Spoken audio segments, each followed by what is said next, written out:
All right.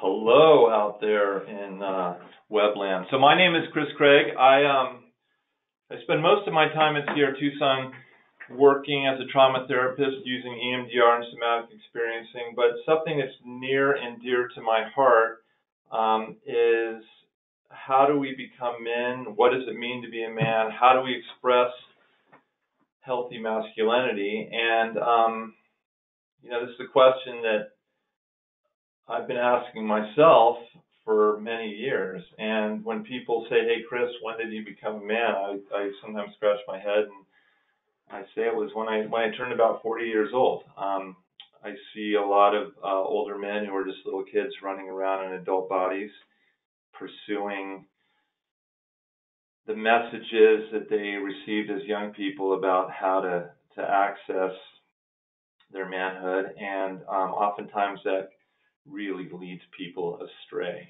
I started this program several years ago with a colleague of mine, Chris Sharp, Dr. Chris Sharp. Both he and I have a background in wilderness therapy. Spent about 10 years working for Outward Bound. Chris Sharp worked for Outward Bound as well as National Outdoor Leadership School, NOLS, and a program called Vision Quest, which works with adjudicated youth. And I guess my own attempt to be a man resulted in getting identity from trying to be a tough guy at one point, from doing a bunch of drugs, from dating an attractive woman, from this external validation, not really getting it, kind of never really feeling complete around that until I participated in a pretty significant rite of passage ceremony. And I think I'm going to be talking more about rite of passage. I think traditional cultures have a prescription or events in which the young boy metaphorically, figuratively dies and the man returns. And Sierra Tucson, on some level, attempts to recreate that rite of passage with some key problems or some key elements that are missing. The reason we call this fire in the belly is because young men have passion. They have this fire, and if it's not expressed, it's going to come out sideways. There's an African proverb that says, let's see if I can get it to go. There we go. If the young are not initiated in the tribe, they will burn down the village just to feel its warmth. So there is this potential that young people have, and I wrote my master's thesis on initiation and rites of passage, and the idea is that if you don't tap it, it's going to be expressed anyway. And we see that in gang violence and initiation, where we actually have other young men initiating other young men into manhood. We see this sometimes gone astray in fraternities and hazing. Sometimes it actually, there are certain systems within society where it does work for certain individuals. Sometimes you see that in sports teams. Sometimes we do see it in fraternities. We sometimes see it in the military. But for a lot of young men, it doesn't work, and it ends up being expressed in fighting, drugs, sex, or those young men who have this fire and don't know what to do with it and attempt to medicate it. And I think that's sometimes what happens when we see the kind of preponderance of video games and smoking marijuana, opiates, numbing out, trying to do something with that energy. Just, I want to mention, as we're going along, I'd like to have this be a little bit more interactive. I know it's this whole online lectures and distance learning is new to all of us. But if you have a question that comes up, please bring it up. I may not have the answer, but I think the question is sometimes more important than the answer. So again, Chris Sharp and I started Fire in the Belly when we were contemplating our own explorations into manhood, our own struggles, and seeing that the youth, the adults, young adults, emerging adult male population 18 to 25 were really struggling with identity, which is the name of the game, and lack of mentorship, or if they had mentorship growing up, sometimes it was negative. The messages we get about what men are really sometimes toxic. And I have a short video that's kind of poke some fun at that. So Fire in the Belly was started with the goal to help channel young men's passion and energy into something meaningful and productive, pointing, kind of honing the spirit to go in a certain direction, recognizing that there is that grr that needs to be expressed, and to create community and provide support. Secondary benefit is to provide a container to reduce AMA risk. When a young man gets dropped off at Sierra Tucson, they oftentimes feel like a fish out of water if they're doing something, if they're aiming for recovery, and they may be pushed here by friends and family. And the return to what's known, even if it's dysfunctional, can return them into really dangerous situations. So the idea was that if we could provide a place for them to talk about some of their struggles, it would reduce AMA discharges.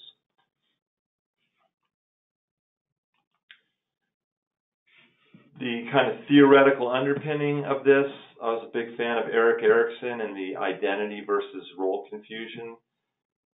When Erikson wrote about it, he was thinking like the 15 to 18-year-old. I think that adolescent period is extending out, and I like to think of it hopefully ending when young people are 25, when the frontal lobe's a little bit more formed, but they're looking to figure out who they are. And the problems occur when they venture into identities or personas that are difficult to retreat from. And they can be difficult to retreat from because they get into legal problem, they get into financial problem, relationship conflicts. And our work here is a lot of therapy is focusing on what was and trying to create a different relationship with the past. And while that's really important for these young people, we want them to be looking forward to who they can be. A lot of the groups here and a lot of groups in our culture are co-ed, and that's wonderful. But there is a real benefit to have a group of young men come together who are facing similar issues. There's the sexual tension that sometimes exists in a co-ed group isn't there. These young guys can be extremely vulnerable when they feel safe. We've had young men express their fears that they were going to be virgins for the rest of their life. Struggles with loneliness seems to be a really big theme.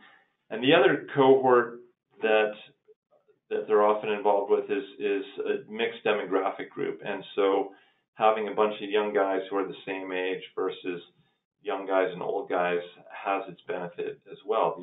These guys are starting out their life, and it's where are they going as compared to how can I live the last half of my life with grace? How can I recover from the effects of alcohol? And the substance abuse issue is pretty significant. The great thing about being young is their bodies can take a beating and bounce back pretty remarkably fast. We see the young guys working out, we see them getting healthy, they come in feeling terrible, and once they start to feel healthy, they start to feel powerful, and they want to express that. The work that they do here is oftentimes the hardest work they'll ever do, and oftentimes we don't necessarily answer the question, but I think asking the question becomes more important than answering it. So I'm hoping that this video link works. Let's see what happens, because this pokes some real satire, a satirical view of what masculinity is. It looks like it's going to work, and we're going to have to watch a little quick advertisement here, but it's about 2 minutes long, so we'll see. This is how to be a real man. Okay, well, if it doesn't work, I'll kind of tell you some of the messages that I got and that a lot of young guys get about manhood. And one of them is talking smack about women, right? Talking about things they know nothing about, using derogatory language. I'm going to assume this isn't going to work, which is too bad. We'll give it one more shot here. No. Okay, we're just going to go on to the next slide. Drinking. When I was growing up, one of the things that I learned was that to be tough was if you could hold your liquor. I remember being at a party and one of the real men demonstrated how much of a man he was by chugging some Everclear. And we see the posturing that goes on at Sierra Tucson by some of these young guys talking about how much drugs or the euphoric recall experiences, the craziness that comes from drugs, or how much drugs they can consume, or the amount of times that they've overdosed, demonstrating that they can do an 8-ball of cocaine, or oftentimes it's related to drinking. The other thing is the posturing, and in this video, which I hope you get the opportunity to look at, walking around flexing and being a real tough guy. I actualized this by trying to be a tough mountain man, working for Outward Bound while I was helping young people access some of that GUR. I was also accessing it myself, and my identity got caught up not so much in who I was, but what I was doing. Sexual prowess, the idea that if you're sleeping with more attractive women, that's where your identity comes from. Sometimes it's money, and we know that these things, pursuing them in the moment can give us gratification, but in the long run, they really derail us in terms of finding meaning in life. And so in our groups, we oftentimes explore meaning. Early in my wilderness career, I spent some time working for an Outward Bound school in South Africa, and I remember being out in the wilds, and I'd see these Xhosa people on their rites of passage, and these young boys or young men would leave the village and have makeshift shelters and live out there for many months. They would learn traditions of being a man. In their culture, circumcision is part of their rite of passage, and every boy becomes a man, and so they have this shared experience that binds them. And in the separation from the tribe, they lose their identity as a boy. The boy dies, and who returns is the man, and the man is then he comes back to continue the culture and to protect the tribe. So at Sierra Tucson, on some level, we do the separation pretty well. Again, they may get dropped off. In a traditional rite of passage, there is no return. There's a crossing of a threshold. At Sierra Tucson, if the family members hold specific boundaries, then the young person may know there's no return. The only way to go is forward. There is a symbolic death of what was, and then they face challenges.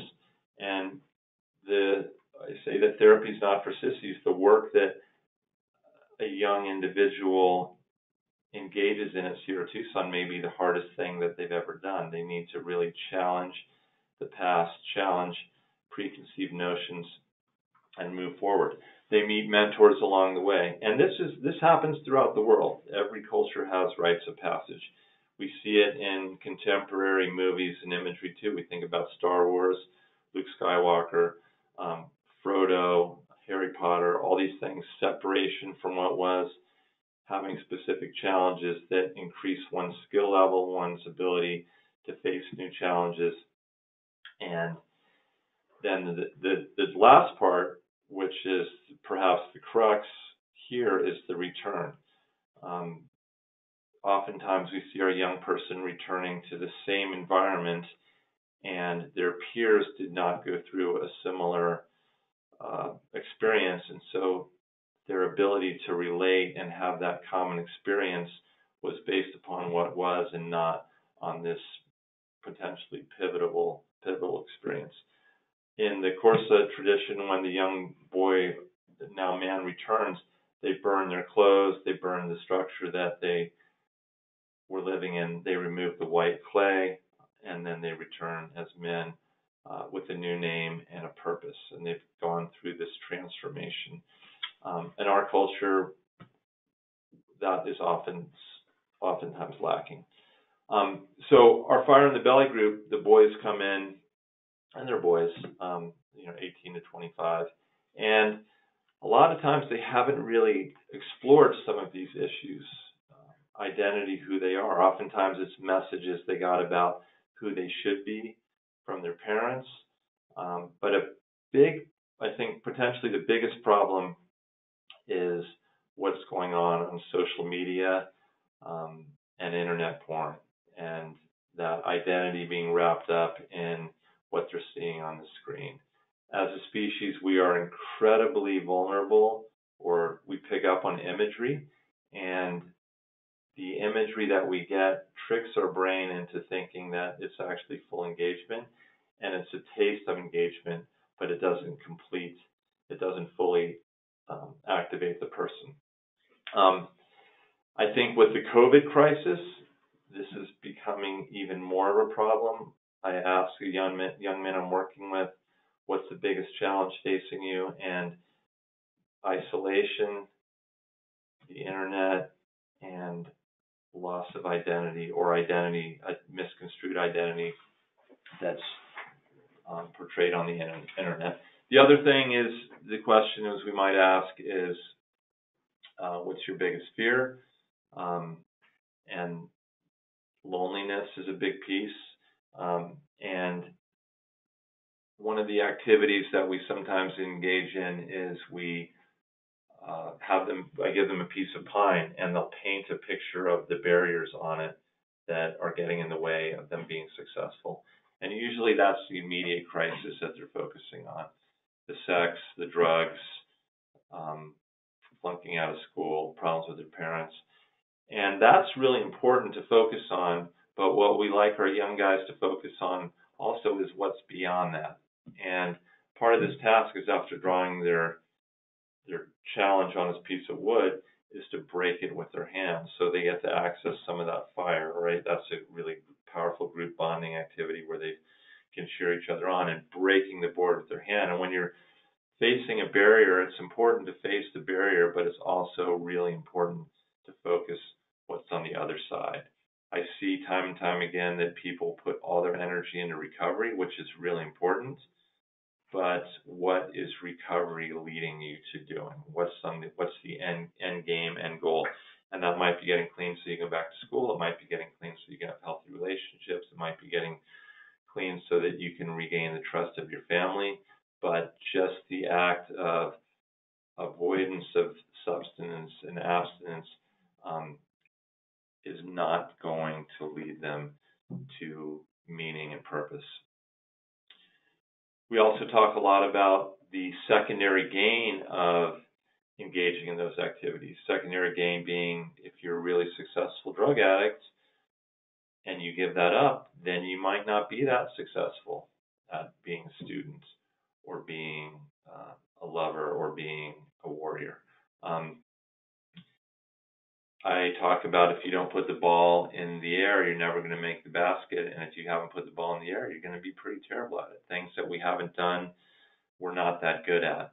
So oftentimes we see people returning to the dragon that they know versus the dragon off in the corner of the map, which is where the adventure and potentially the really good life awaits. So people returning to what's known. And so when people think about leaving AMA, it's like, what are you going back to? What's going to be different? Trust and emotional intimacy. Most of the young men, and including myself, were raised by a woman. Role models were either absent or not that positive on the male front. And so our go-to for emotional intimacy is a female. And it's really powerful to begin to work on trust and emotional intimacy with men. For me, it was much cleaner, and the boundary lines weren't as blurry. And because I didn't have that initially in my life. That was something that took some practice. And for these young men, we see this as a really powerful opportunity. So sometimes we'll bring in the physical, we'll do ropes courses, activities, or things like trust falls, and explore physical safety, physical support versus emotional support. And what does that mean? And being able to have healthy masculinity encompass not only the grr and the power, but also the having enough strength to be vulnerable is something we really try to push. We also explore aftercare, and this is that return, this celebration after they have the challenges. What does the next step look like? And if they're going to return to the same environment where they're with other young people who haven't been initiated and don't get it, it's really easy to return to that relapse behavior, which means they can go get tossed back into that hopper again and do another separation. So that's there's when we talk about the challenges, sometimes it gets recycled a few times. But aftercare, going into a community of people who get what they've experienced, can honor that and can provide that emotional support. That tribal energy is really important.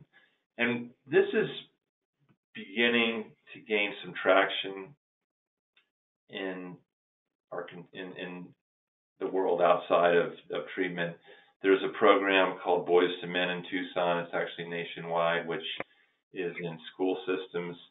I was on the board of directors when we started that, and Chris Sharp's been heavily involved with that, where we're providing men are acting as mentors going into the public high schools and providing circles for young guys to sit down and talk about these things in a safe setting.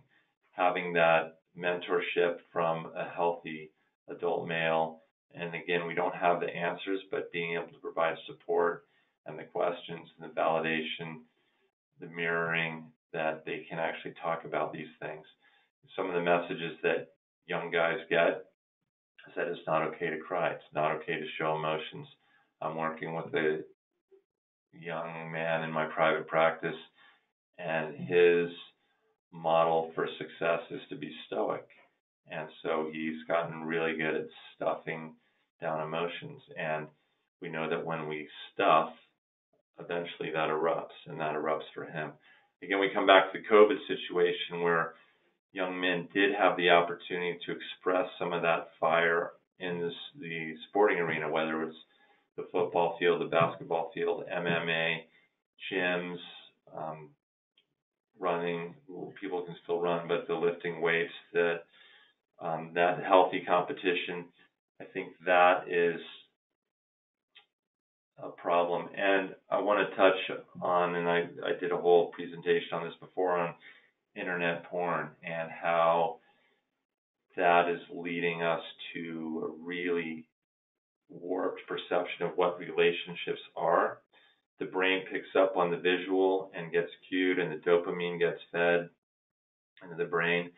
And we know that when our brains get high, they develop a tolerance, and we need more to get the same effect. And we see this, and we see young people, usually younger than the guys that I'm dealing with, but with internet-induced erectile dysfunction, the need to see video, to see pornography videos in order to achieve climax,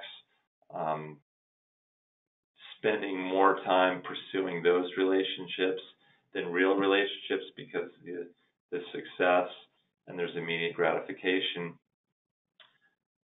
And an individual can experience more sexual partners, at least subjectively, than some of their ancestors did. And they can experience more sexual partners an hour than perhaps their ancestors did in their lifetime. So it really is problematic. Some people see this as one of the biggest problems facing young people today. When I ask young guys who talk about, they've been involved, spending lots of time smoking marijuana and involved in internet gaming, you ask them how much of that time is spent on internet porn, and there's a substantial amount of time, and that's not something they're necessarily going to talk about because there is guilt and shame associated with that, and how that tolerance is affecting their libido. So that's something that they're probably not going to be comfortable talking about in a mixed group, but with another group of guys, they're really able to do that. We do include people who are transgender. You just have to identify as male, as these are issues. Sexual identity is another one that comes up. Sexual orientation, pressures from the family, pressures from society, and again, it's not so much about having the answer, but it's being able to pose a question. So hopefully you have some questions for me. This is something I'm really passionate about. I think it's a big issue. I think we need more men in the field of therapy. I have a private practice, and all my clients in my private practice are guys struggling with some of these issues with intimacy, isolation, and trying to figure out how to bring meaning into their life. And some of them are 18 to 20, and some of them are 40 and 50. But it's that question of what does it mean to be a man, and how can we move forward? So any questions? I don't see any questions here. I'm going to click on this.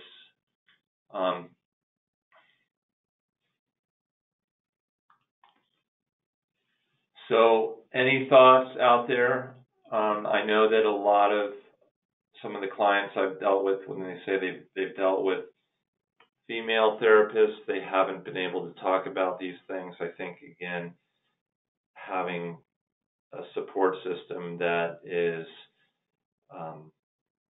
some men and some women, having that male tribe affiliation is really important.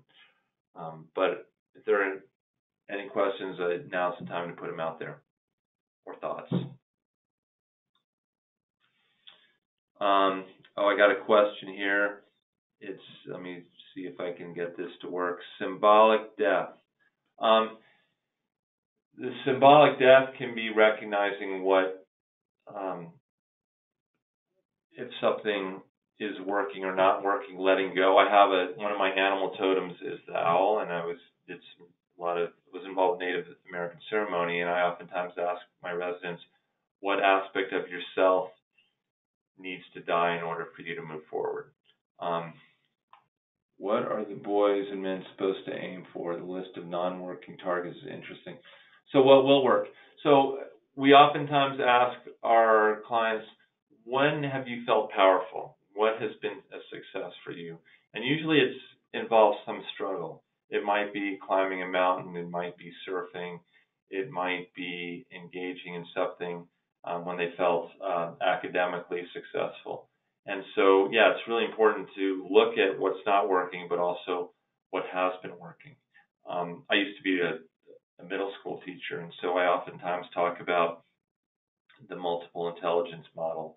What are you good at, and where have you achieved, or when have you achieved a flow state? And most of these guys have achieved that flow state where they're engaging in something that was difficult, but where they felt that flow. Oftentimes it occurs in nature, and oftentimes it occurs in the physical arena. Sometimes it occurs, I've talked to young people talking about coding and being in that place with computers, but having something that they feel some level of mastery at, that society also validates. Again, if you're being the gangbanger, that's not something that you can put on a resume. So again, we step into aftercare programs that really encourage the young person to pursue schooling or extracurricular activities where they can feel some level of success. My background is a big proponent of wilderness therapy and going out and pushing ourselves or oneself physically. Because again, these are young people whose bodies will respond to that really, really well. Sometimes it's interpersonal effectiveness and being able to be a support for other people, being a good listener. But what are you good at, and when have you felt that level of success? So those are some goals. What will work? Yeah. And again, we go to this identity versus role confusion. Oftentimes they talk about feeling good doing something, and then they've gotten sidetracked into especially substance abuse and having support with other people. And we see that they start to feel really good being able to talk about it. Any other questions? I don't see any more. My email is provided. I think it should be. It's at the end right here. If you got any questions, please feel free to bring them up. This is again something that we're working on. I think it's imperative, especially with the present situation and the isolation, that we help young people have vehicles to talk about these things, because it's so easy to be isolated and to retreat, and that leads to depression. And there is that fire, and we want to be able to tap it.